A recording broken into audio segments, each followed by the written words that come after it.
के लिए इस तरह की टिप्पणी कर रहे हैं, इससे एक गलत मैसेज जा रहा है। और अभी प्रधानमंत्री जी बाहर भी विदेशों में भी गए हैं और वहाँ भी वो अपनी इज्जत लुटवा के आए कि आग में जो झोंकने का काम किया जा रहा है, ये साफ तौर पे वही निशानी है कि हमारा देश भी श्रीलंका की तरह आग में जलने वाला है। दे रहा हूँ रूपांतरण, इंग्लिश आती नहीं, उनको कुछ नहीं आता, उन्हें ढंग की हिंदी भी नहीं आती, वो सिर्फ एक ही भाषा जानते हैं, गाली गलौज की भाषा, और दूसरा किसी को कैसे नीचा दिखाना है।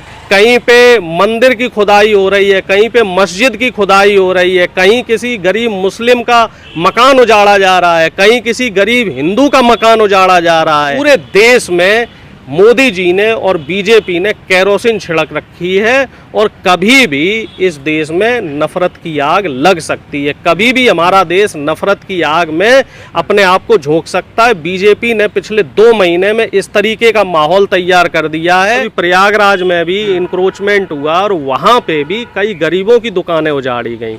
इनकी औकात नहीं है, इनकी इतनी हिम्मत नहीं है कि ये किसी अमीर की कोठी, बंगले या फैक्ट्री पे हाथ डाल सकें। ये सिर्फ गरीब की झोपड़ी उजाड़ सकते हैं। सिर्फ और सिर्फ नफरत नहीं, हिंदुत्व की कभी लड़ाई नहीं रही, उनकी लड़ाई हमेशा नफरत की लड़ाई रही। गोडसे को वो आतंकवादी कभी कोई नहीं बोलेगा, ये कहेगा कि गोडसे बहुत अच्छा आदमी था, गोडसे आजाद भारत का पहला जो है स्वतंत्रता सेनानी था, उसने गांधी को मार के देश को आजाद करवाया। कोई सरकार का विरोध कर ले, सरकार का जो विरोध करता है उसको राजद्रोह, देशद्रोह, इस तरह के जो है उनके ऊपर केस लगा दिए जाते हैं। जो भी सत्ता का विरोध करता है वो जेल जाता है या फिर उसको लिंच कर दिया जाता है, उसकी लिंचिंग कर दी जाती है। और यूके या यूएस में कहीं गया, प्रेस कॉन्फ्रेंस करी और प्रेस कॉन्फ्रेंस में साफ तौर पे ये बोला गया कि इंडियन प्राइम मिनिस्टर नहीं चाहते हैं कि कोई क्रॉस क्वेश्चन हो।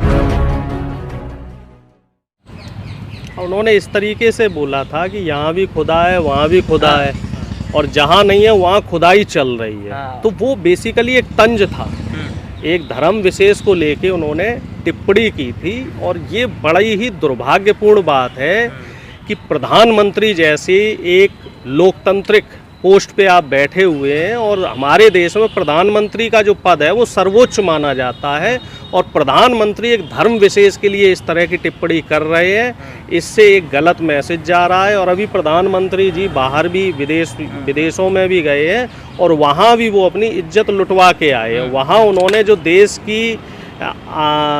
की जो आन बान शान है उसमें जो धब्बा लगा है वो किसी से छुपा हुआ नहीं है। पहली बार ऐसा हुआ है देश के इतिहास में कि कोई प्रधानमंत्री यूके या यूएस में कहीं गया, प्रेस कॉन्फ्रेंस करी और प्रेस कॉन्फ्रेंस में साफ तौर पे ये बोला गया कि इंडियन प्राइम मिनिस्टर नहीं चाहते हैं कि कोई क्रॉस क्वेश्चन हो।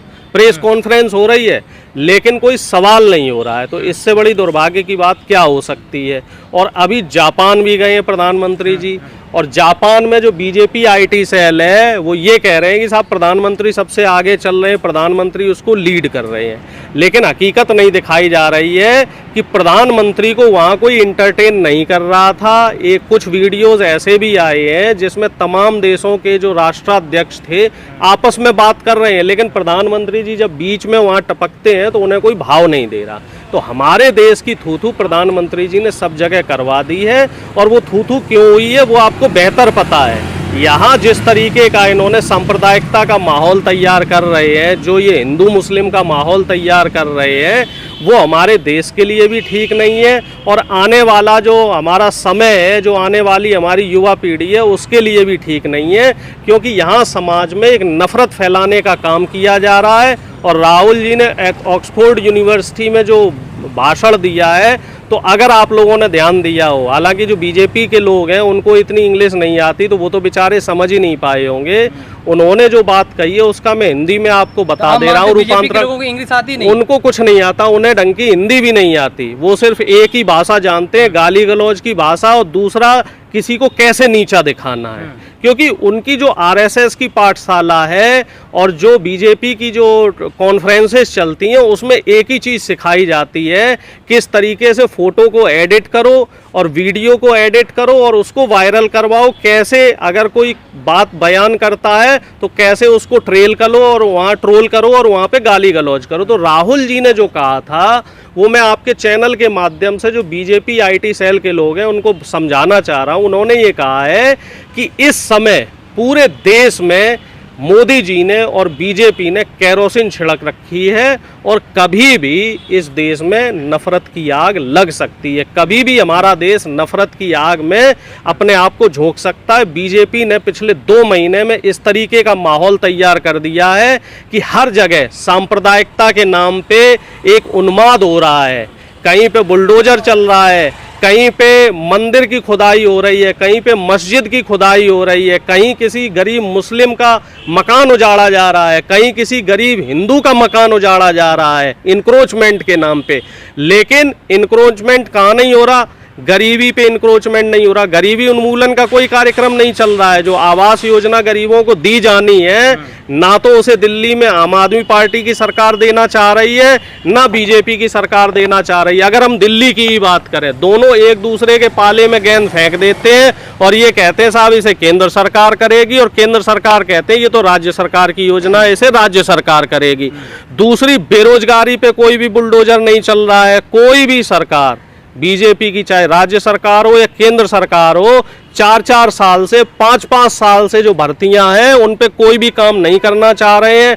अभी भी एसएससी, एक मिनट और अभी भी एसएससी GD के बच्चे यहाँ दिल्ली आए, ठीक है, लेटेस्ट बात बता रहा हूँ। उनको रामदास अठावले जो राज्य मंत्री है उन्होंने बोला था आप यहाँ दिल्ली आओ, अमित शाह जी से मीटिंग करवाएंगे। वो बच्चे 3 दिन से यहाँ दिल्ली बैठे हुए हैं। अमित शाह जी के पास इतना समय नहीं है 2 मिनट का कि उन बच्चों की व्यथा सुन लें। अब ये कहा गया है वहाँ पे जो ज्वाइंट सेक्रेटरी है, ज्वाइंट सेक्रेटरी ये कह रहे हैं कि अब आप 10 जून के बाद मिलिए। बताइए, किराया भाड़ा खर्च करके बच्चा कहाँ से दिल्ली आ रहा है और अब आप उनको 2 दिन 3 दिन के बाद वापस बेरंग भेज रहे हैं।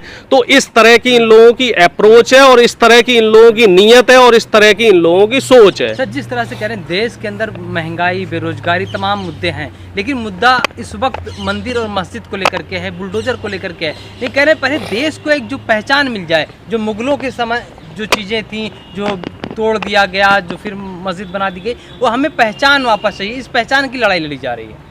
अच्छी बात है, लड़ाई लड़िए, हम उस लड़ाई में आपके साथ हैं, लेकिन उस लड़ाई में इतना ध्यान रखिए कि किसी गरीब का नुकसान ना हो, किसी मजदूर का नुकसान ना हो, किसी ज़रूरतमंद का नुकसान ना हो।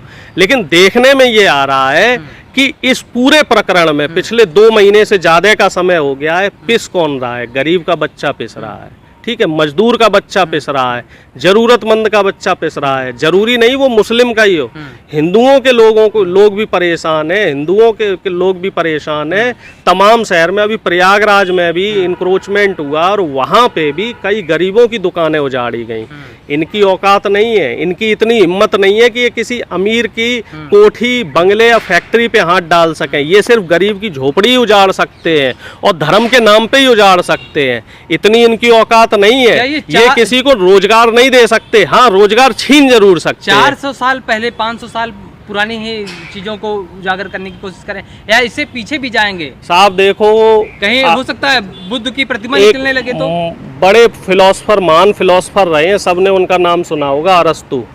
अरस्तु ने ये कहा था कि देश को, दुनिया को उन्नति की तरफ ले जानी है तो आप उन्हें शिक्षित कीजिए, और अगर जनता को या देश को मूर्ख बनाना है तो आप उन्हें धर्म से जोड़िए।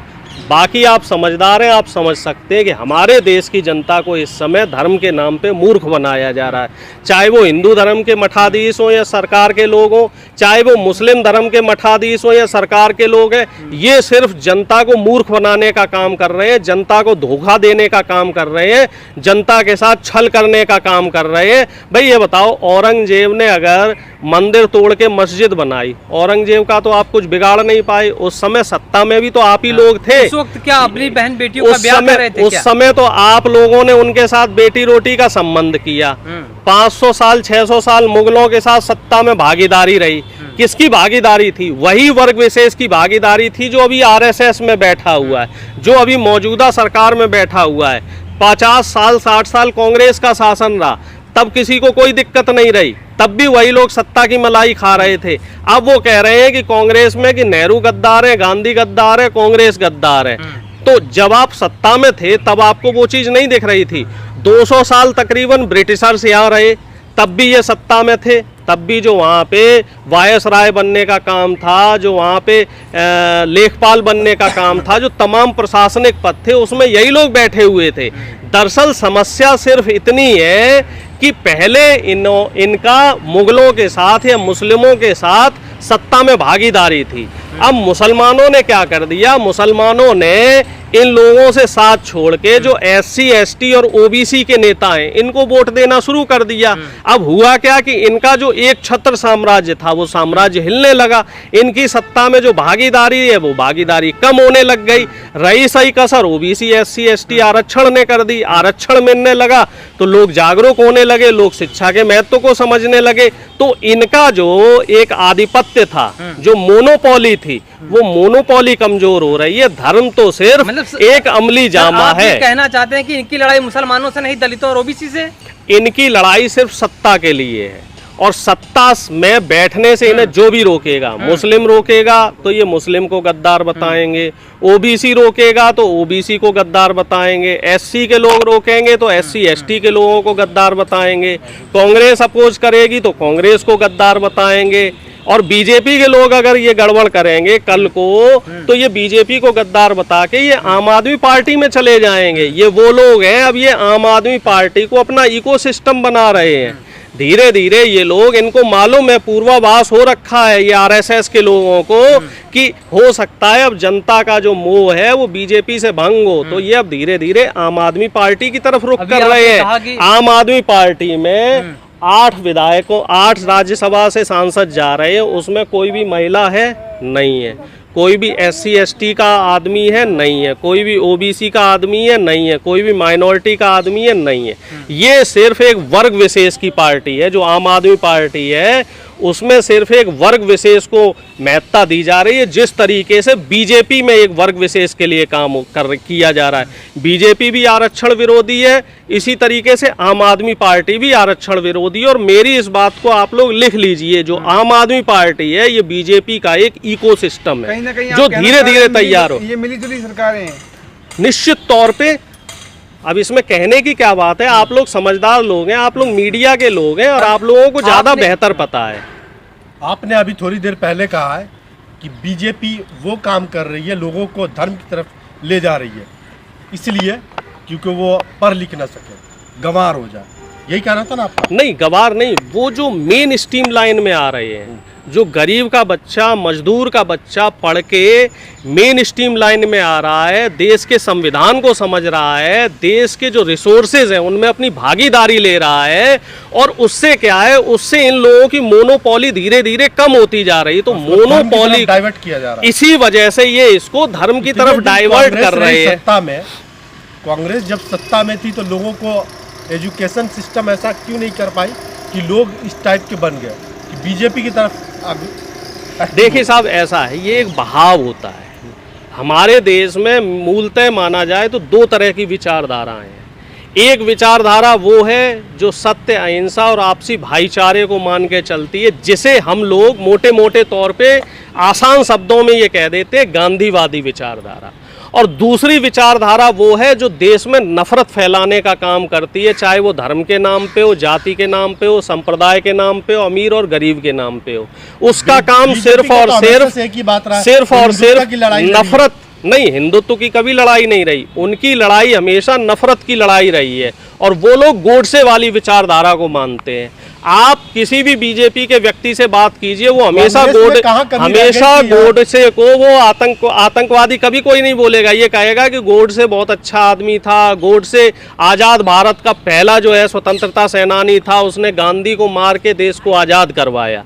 जो गोडसे को मानने वाले लोग हैं, और पूरी दुनिया गांधी जी की विचारधारा को मानती है। और ये वही प्रधानमंत्री जी हैं, जब ये विदेश जाते हैं तो इन्हें गांधी जी का सहारा लेना पड़ता है। तो ये जो विचारधारा है, और जो बात आप कह रहे हैं ना कांग्रेस वाली, कांग्रेस में कहाँ कमी रह गई? कांग्रेस में सिर्फ एक जगह कमी रही कि कांग्रेस ने सबको बराबरी का अधिकार दिया, सबको बोलने की आज़ादी दी। 2011 में अन्ना आंदोलन हुआ तो ये कांग्रेस का ही खूबसूरती थी कि मीडिया को बराबर स्पेस दिया। आपने भी, आप लोग भी किसान आंदोलन के हिस्सा रहे हैं, और आपको बेहतर पता होगा कि बीजेपी के लोगों ने जो किसानों के लिए ठीक ठाक खबर दिखा रहे थे, जो सरकार की असलियत को जाहिर कर रहे थे, तो उनको किस तरीके से परेशान किया गया। लेकिन कांग्रेस ने अपने शासनकाल में कभी किसी पत्रकार को परेशान नहीं किया, और जो विपक्ष का नेता था तो उसकी पूरी आज़ादी थी प्रोटेस्ट करने की। स्मृति ईरानी जी जगह जगह सिलेंडर लेके प्रोटेस्ट करती थी, और अब क्या मजाल है कोई सरकार का विरोध कर ले। सरकार का जो विरोध करता है उसको राजद्रोह, देशद्रोह, इस तरह के जो है उनके ऊपर केस लगा दिए जाते हैं। तमाम उदाहरण है आपके सामने, तमाम छोटे बड़े नेता इस समय जेल में है। जो भी सत्ता का विरोध करता है वो जेल जाता है, या फिर उसको लिंच कर दिया जाता है, उसकी लिंचिंग कर दी जाती है। और जो भी पत्रकार सत्ता के खिलाफ बोल देता है तो वो भी जेल में। आपके भी कई साथी इस समय जेल में, मुझे पूरी जानकारी है। तो ये फर्क है बीजेपी और कांग्रेस का। और मैं ये मानता हूँ, देखिए मैं ये मानता हूँ कि इस समय लोकतंत्र को बचाने के लिए और देश को बचाने के लिए लोगों को एकजुट होना पड़ेगा। आपसी जो मन मुटाव है इनको छोड़ के एकजुट होना पड़ेगा। और हमारे देश में ये बहुत बड़ी लड़ाई है, देश को आज़ाद करने की लड़ाई है। देश आर्थिक गुलामी की तरफ जा रहा है। श्रीलंका से साहब थोड़ा सा सबक ले लीजिए। श्रीलंका में भी इसी तरीके का छद्म राष्ट्रवाद लगाया गया था। वहाँ पे भी मुस्लिमों को, तमिलियंस को और ईसाइयों को देशद्रोही बोलने का काम किया गया था। और वहाँ की जो राजपक्षे सरकार है उसने तकरीबन 10 लाख लोगों की हत्या करवाई थी 2007 से 2010 के बीच में। और अब आप श्रीलंका के, अब आप यहाँ के हालात देखिए। यहाँ के हालात भी श्रीलंका की तरह हो रहे हैं। लोगों को हिंदू मुस्लिम की आग में जो झोंकने का काम किया जा रहा है, ये साफ तौर पे वही निशानी है कि हमारा देश भी श्रीलंका की तरह आग में जलने वाला है।